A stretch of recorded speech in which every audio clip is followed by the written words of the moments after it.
जय माता दी। आप सभी को गणगौर की बहुत बहुत शुभकामनाएं। माता रानी आप सभी का सुहाग अमर रखे और आपकी सभी मनोकामनाएं पूर्ण हों। चैत्र शुक्ल पक्ष की तृतीया तिथि को मनाया जाने वाला यह पर्व भगवान शिव और माता गौरी के पुनर्मिलन का महोत्सव है, जिसमें सुहागिनें अपने पति की लंबी उम्र और सुख समृद्धि की कामना करती हैं, तो वहीं कुंवारी कन्याएं अपने लिए मनचाहा वर पाने का आशीर्वाद मांगती हैं। रंग बिरंगे परिधान, मंगल गीत और गाजे बाजे के साथ गणगौर माता की यह शोभा यात्रा हर नगर गली को उत्सव बना देती है।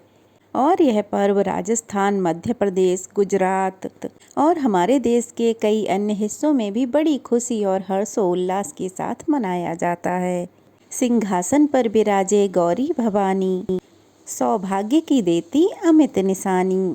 तो चलिए आज के इस दिव्य अवसर पर सुनते हैं गणगौर व्रत की दिव्य कथा।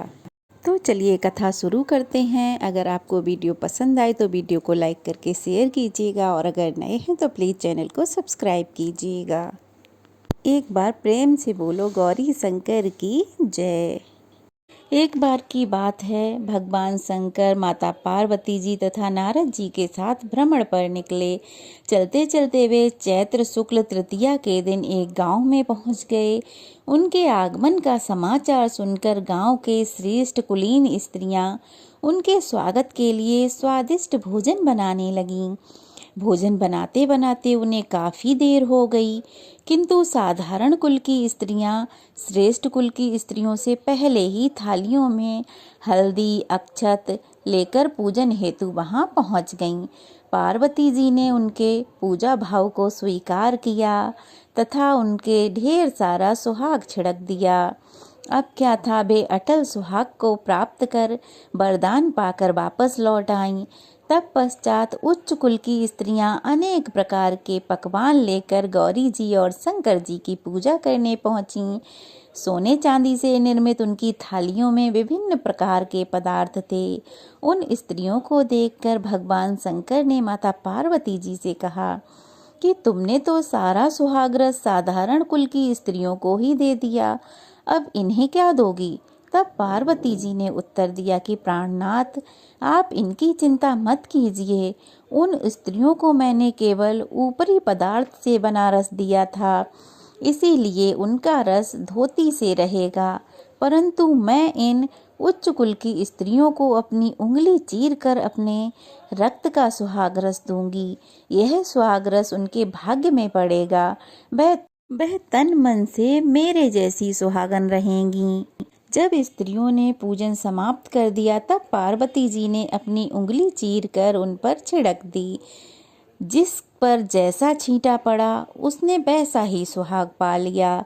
उसके बाद भगवान शिव जी की आज्ञा से पार्वती जी ने नदी तट पर स्नान किया और बालू की शिव मूर्ति बनाकर पूजन करने लगीं। पूजन के बाद बालू के पकवान बनाकर शिव जी को भोग लगाया। प्रदक्षिणा करके नदी के तट की मिट्टी से माथे पर तिलक लगाकर 2 कण बालू का भोग लगाया। इतना सब करते करते पार्वती जी को काफी समय लग गया। काफी देर बाद जब वे लौट कर आईं तो महादेव जी ने उनसे देर से आने का कारण पूछा। उत्तर में पार्वती जी ने झूठ ही कह दिया कि वहाँ मेरे भाई भाबज आदि मायके वाले मिल गए थे, उन्हीं से बातें करने में देर हो गई। परंतु महादेव तो महादेव थे, वे तो कुछ और ही लीला रचना चाहते थे। अतः उन्होंने पूछा, पार्वती, तुमने नदी के तट पर पूजन करके किस चीज का भोग लगाया था और स्वयं कौन सा प्रसाद खाया था? स्वामी, पार्वती जी ने पुनः झूठ बोल दिया। मेरी भाबज ने मुझे दूध भात खिलाया, उसे खाकर मैं सीधी यहाँ चली आ रही हूँ।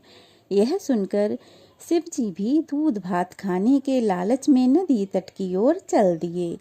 पार्वती जी दुविधा में पड़ गईं। तब उन्होंने मौन भाव से भगवान भोले शंकर का ही ध्यान किया और प्रार्थना की कि हे भगवान, यदि मैं आपकी अनन्य दासी हूँ तो आप इस समय मेरी लाज रख लीजिए। यह प्रार्थना करती हुई पार्वती जी भगवान शिव के पीछे पीछे चलती रहीं। उन्हें दूर नदी के तट पर माया का महल दिखाई दिया। उस महल के भीतर पहुंचकर वे देखती हैं कि वहाँ शिवजी के साले तथा सलहेज आदि सब परिवार उपस्थित हैं। उन्होंने गौरी तथा शंकर का भावभीना स्वागत किया। अब वे दोनों लोग 2 दिनों तक वहाँ रहे। तीसरे दिन पार्वती जी ने शिव से चलने के लिए कहा, पर शिव जी तैयार ही नहीं हुए। वे तो अभी और रुकना चाहते थे। तब पार्वती जी रूठकर अकेले ही चल दीं। ऐसी हालत में भगवान शिव जी को पार्वती के साथ चलना ही पड़ा। नारद जी भी साथ साथ चल दिए। चलते चलते वे बहुत दूर निकल आए। उस समय भगवान सूर्य अपने धाम पश्चिम की ओर पधार रहे थे। तभी अचानक भगवान शंकर माता पार्वती जी से बोले, मैं तुम्हारे मायके में अपनी माला भूल आया हूँ। ठीक है, मैं ले आती हूँ, पार्वती जी ने कहा और जाने के लिए तत्पर हो गईं। परंतु भगवान ने उन्हें जाने की आज्ञा ना दी और इस कार्य के लिए ब्रह्मपुत्र नारद जी को भेज दिया।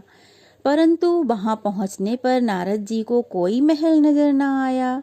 वहां तो दूर दूर तक जंगल ही जंगल था, जिसमें हिंसक पशु विचर रहे थे।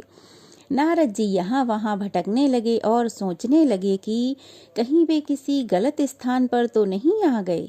मगर सहसा ही बिजली चमकी और नारद जी को शिवजी की माला एक पेड़ पर टंगी हुई दिखाई दी।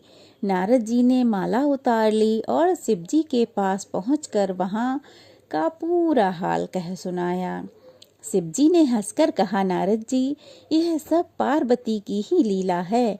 इस पर पार्वती जी बोली, मैं किस योग्य हूँ। तब नारद जी ने सर झुकाकर कहा, माता, आप पतिव्रताओं में सर्वश्रेष्ठ हैं। आप सौभाग्यवती समाज में आदि शक्ति हैं। यह सब आपके पतिव्रत का ही प्रभाव है। संसार की स्त्रियां आपके नाम स्मरण मात्र से ही अटल सौभाग्य प्राप्त कर सकती हैं और समस्त सिद्धियों को बना तथा मिटा सकती हैं। तथा आपके लिए यह कर्म कौन सी बड़ी बात है। महामाये गोपनीय पूजन अधिक शक्तिशाली तथा सार्थक होता है। आपकी भावना तथा चमत्कार पूर्ण शक्ति को देखकर मुझे बहुत प्रसन्नता हुई। मैं आशीर्वाद रूप में कहता हूँ कि जो स्त्रियाँ इसी तरह गुप्त रूप से पति का पूजन करके मंगल कामना करेंगी, उन्हें महादेव जी की कृपा से दीर्घ आयु वाले पति प्राप्त होंगे। ऐसा आशीर्वाद देकर नारद जी वहां से अंतर ध्यान हो गए और शिव जी माता पार्वती जी के साथ वापस अपने कैलाश पर्वत पर लौट आए और मंद मंद मुस्कुराकर अपने कैलाश पर्वत पर साधना करने लगे। तो यह थी गणगौर की व्रत कथा। कैसी लगी कमेंट बॉक्स में ज़रूर बताइएगा। अच्छी लगी हो तो वीडियो को लाइक करके शेयर कीजिएगा और अगर नए हैं तो चैनल को सब्सक्राइब कीजिएगा। गणगौर वाले दिन यह कथा अवश्य ही सबको सुननी चाहिए, तो आप लोग जरूर इस कथा को सुनिएगा। जय माता दी, जय भोलेनाथ, जय माता पार्वती।